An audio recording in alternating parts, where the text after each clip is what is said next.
In late March 2024, Deo got PBs on back-to-back days, 37:30 and 37:28.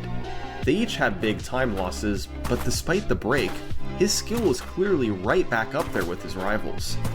But he wasn't the only one making a push. On April 7th, Ash tied Laura's record quite literally to the frame, 37:19.233.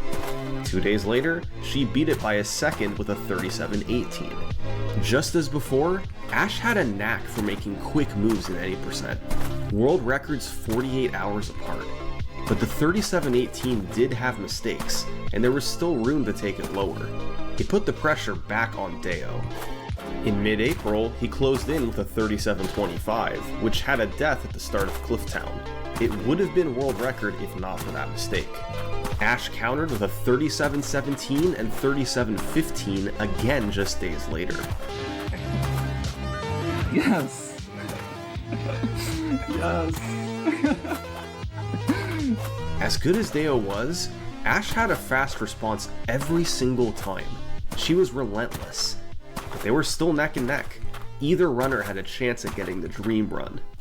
On May 28th, Deo got a run that matched his PB's strong first two worlds, then started gradually pulling ahead. He entered Misty Bog, one of the hardest levels, and it went well. The good vibes kept rolling. A solid treetops, then he got the clip in Metalhead and even got a gold split.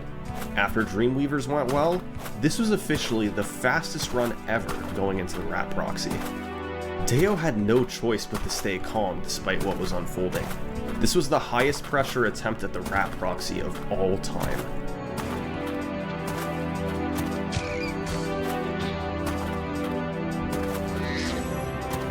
Alright, here we go. Yeah. Yeah, dude. Let's go. It didn't set in at first. Perhaps he'd turned off his adrenaline to try and finish the run. But the celebration ramped up over time. And we even got a classic Deo Man speech. I was like hoping I could get in the low 37:10s, and even then I was considering putting it down at that point. This run was really something special. This was an amazing run. So amazing that it was close to another minute barrier. There really wasn't much time to save, but if Deo could find 4 more seconds, he'd have a sub 37. Speedrunners can't resist those milestones. Deo kept going. He played all through the summer of 2024, but with such an optimized record, he struggled to get much. On August 23rd, he came really close with a 37 flat, missing the barrier by just a quarter of a second. And it didn't take long to go the rest of the way. 10 days later, Deo had another extremely close run midway through, had a sloppy Alpine Ridge to lose a few seconds, and from there was nearly flawless. A first try rat, a quick chase, and all the pop-offs that he'd suppressed came out at once.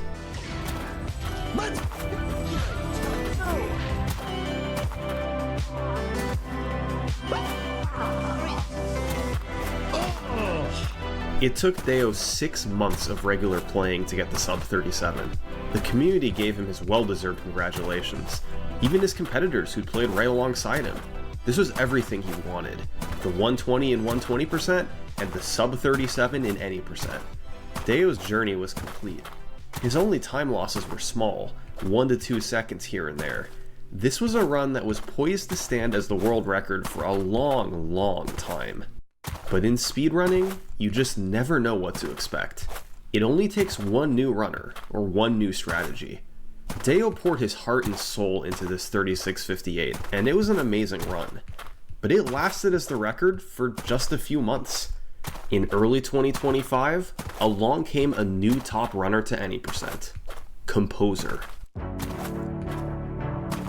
Much like Ash, Composer got their start in Vortex, getting the world record there in 2022. Vortex is a short run, where every fraction of a second matters. It requires close attention to detail, and Composer applied that idea to any percent. They wanted to squeeze every last frame out of the run, and literally programmed practice codes to grind certain tricks over and over. A consistency-first mentality seen in the world's best speedrunners, like Nitsky and Suiji. But we know how good Deo's run was, and there were no big time saves available. So to try and beat it, Composer looked for small time saves around the edges, some that they'd found and some found by others.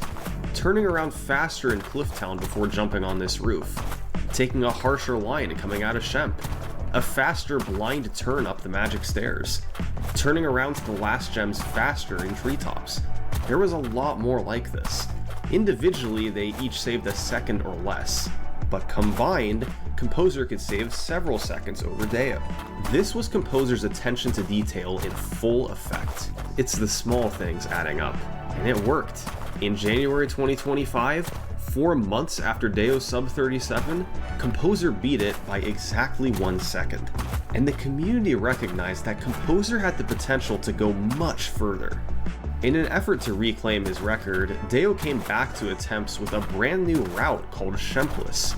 He'd do Nestor skip and hang on to the extra dragon, then skip the boss Dr. Shemp in Peacekeepers, where he gave back the 1 dragon advantage. It saved a few seconds, and on April 25th, he got a 3657 of his own. Composer, on the other hand, tried something a little different. They wanted to switch routes, but were insistent on not doing Nestor skip.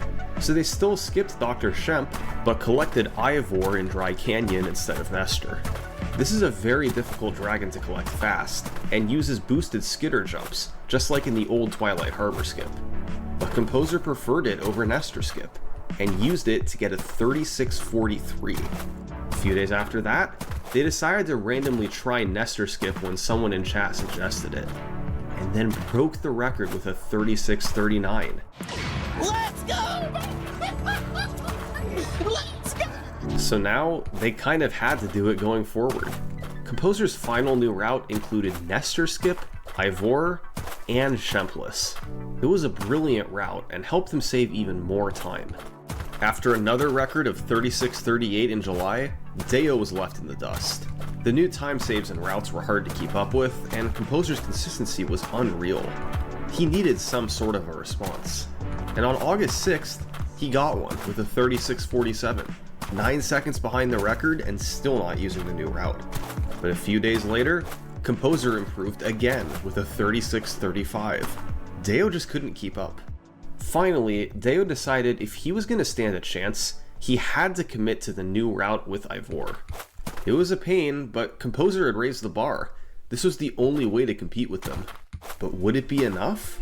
On August 25th, Deo fell a bit behind early, then made a mistake in Bite Caves, which was now back in the run. He then missed an egg in Wizard Peak, and had to get a backup at the end. This was a pretty big deficit now. It was time to see what this new route could do.